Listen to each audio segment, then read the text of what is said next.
court. What a great play by a great player. Two-time first-team All-American, and Courtney Thompson will likely go down in many people's opinions as the greatest, or certainly one of the greatest setters of all time. She's on pace to set the all-time assist record in NCAA history. Better than 14 through her career per game. Attack is wide. That's a point for Washington. And anytime you're rebuilding a program like Jim McLaughlin did when he came here to Washington, he identified a couple of key players he had to get, and he identified Courtney Thompson as something he needed to do. He needed to have in this program if they wanted to get where he wanted them to get. He told her, this may be the most 4 challenging years of your life, but if you come here and we do things the right way, we will win a national championship. But you will be challenged in ways you never dreamed imaginable. And she said up to this point, he's been exactly right. And they won the championship a year ago. There's a service error just inches long by Megan Hodge.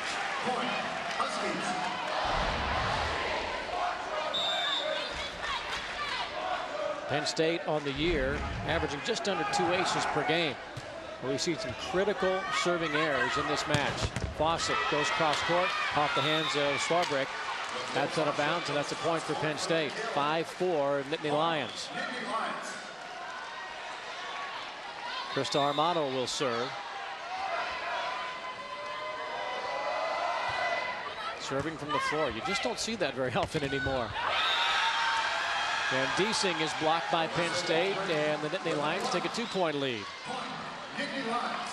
And Penn State has, I think, only 2 players who aren't jump servers, Armato being one of them. So they employ mostly jump servers, but Armato's got a nice, tough, deep, flat float serve. So again, all these serves really have a place in the game.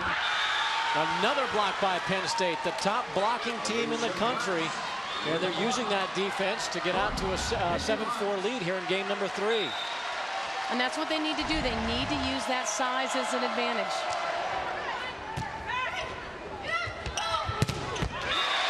Stevie Mussey with a kill through the block that time.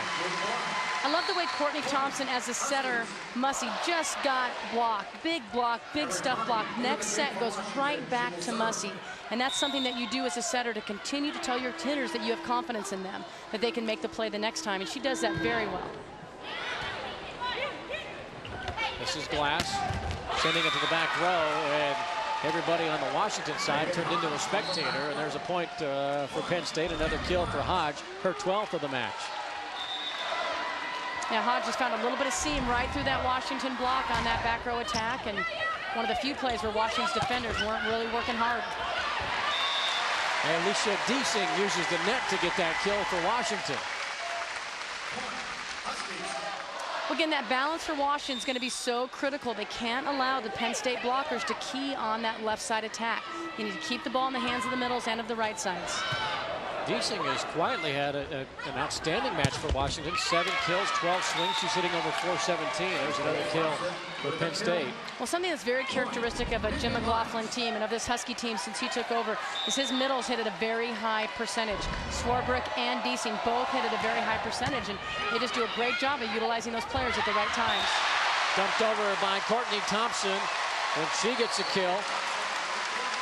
And Thompson does this maybe once a match. She doesn't do it very often. She tries to pick the right moment just to make sure they remember that she's there and she can be offensive.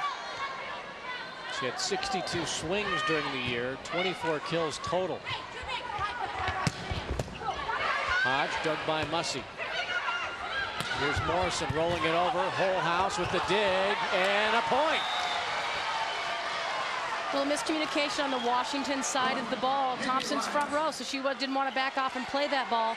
But Aratani didn't know that Courtney wasn't going to play that ball. So a little bit of miscommunication, and Penn State gets a little cheapy there. Roberta Holthouse took over that libero position for Penn State a couple of weeks into the year. They lost Kalima Walters from last year's team, who had been a 4-year starter at the position. They had 4 players that were essentially on even ground at the beginning of the year. Everybody got a chance at it. Holthouse got into that lineup, grabbed it by the lapels, and never let it go. Well, the great story about Holthouse is she wasn't sure she was going to come back to Penn State this year. Had a very, very difficult freshman year. She was homeschooled.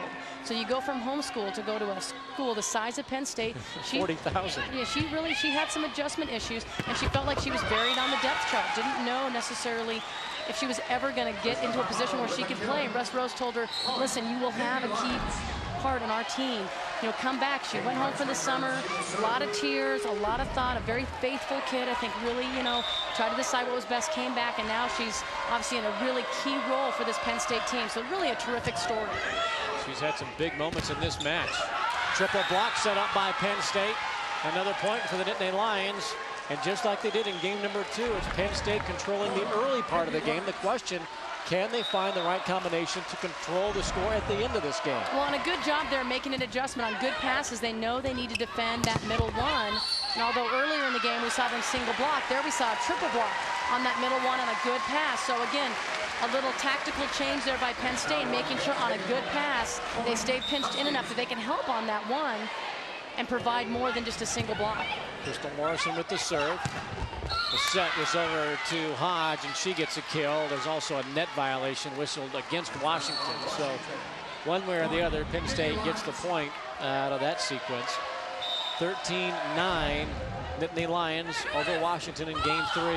The Huskies lead this match 2-0, and there's a kill for Janine Sandell, the senior, born in London, England, lived there the first 11 years of her life, and then her family came over to the United States, and she grew up in Arizona. 3-point lead for the Nittany Lions. Making a 2-pointer after that service ace. And the serving of the Huskies is just such a key component. I remember talking to a Pac-10 coach early in this year, and they said, you know, we've had a good match, but we weren't prepared for how well the Huskies serve. They are a very, very good serving team. They're aggressive, they're active, they make sure they put a lot of pressure on the other team's passers.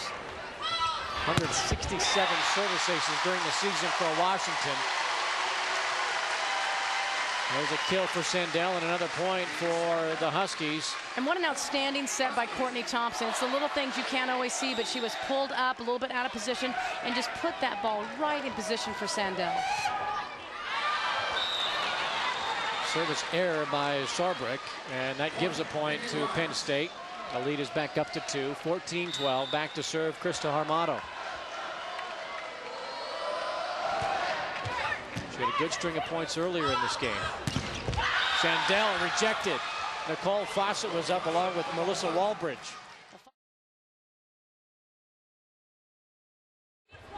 Penn State by a point and a chance to extend the lead. Hodge over a triple block, slap back over by Deasing. Hodge will get another swing. This time she has a little bit more on it. She's dug up by Mussey. Holehouse saves it for Penn State. Mussey on the end line for the kill and a tie.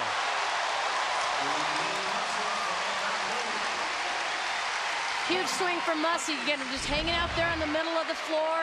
Because Washington triple blocks, there was no way for Crystal Morrison to be available as a hitter. And what a nice outlet for the Huskies to have, to throw that ball up there and really get a great swing. Penn State hitting under 300. Washington in a pretty good clip at 337 through this match so far. Mussey rolls it over. Free chance for Penn State to try and get the lead back. Hodge turned away. Good coverage. That was by Walbridge. And going cross court for the kill is Cassie Salyer. 26-25, Nittany Lions. And Cassie Salyer is someone I would like to see get the ball a little bit more. She's hitting it very efficiently right now. Not getting the ball a lot, but really taking care of it when she is getting it. Melissa Walbridge saved that last play for Penn State. Morrison into the block. It rolls along the tape and out of bounds. Point Washington.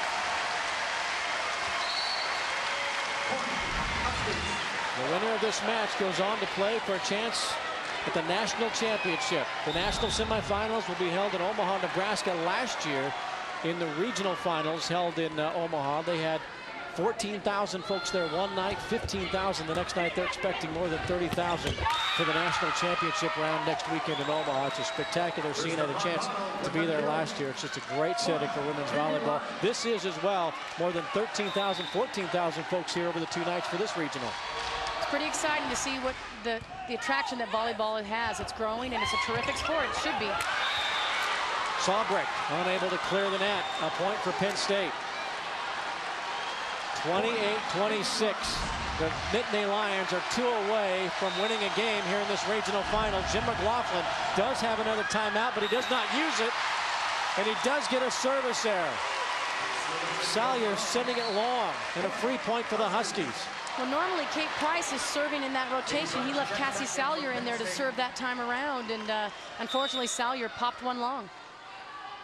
Morrison. Tough pass for Glass, and Armato hammers it into a double block and gets the kill. Well, the ability for Penn State to hit really effectively out of the middle has been critical, and Alicia Glass knows that, gets the ball to Armato. Even though there's blockers up, they can't handle it. Game point, Penn State, 29-27. Mussey kept alive by Hodge and Glass. Fawcett is blocked. Washington trying to stay alive in this game. Mussey will try it again, and she gets the kill.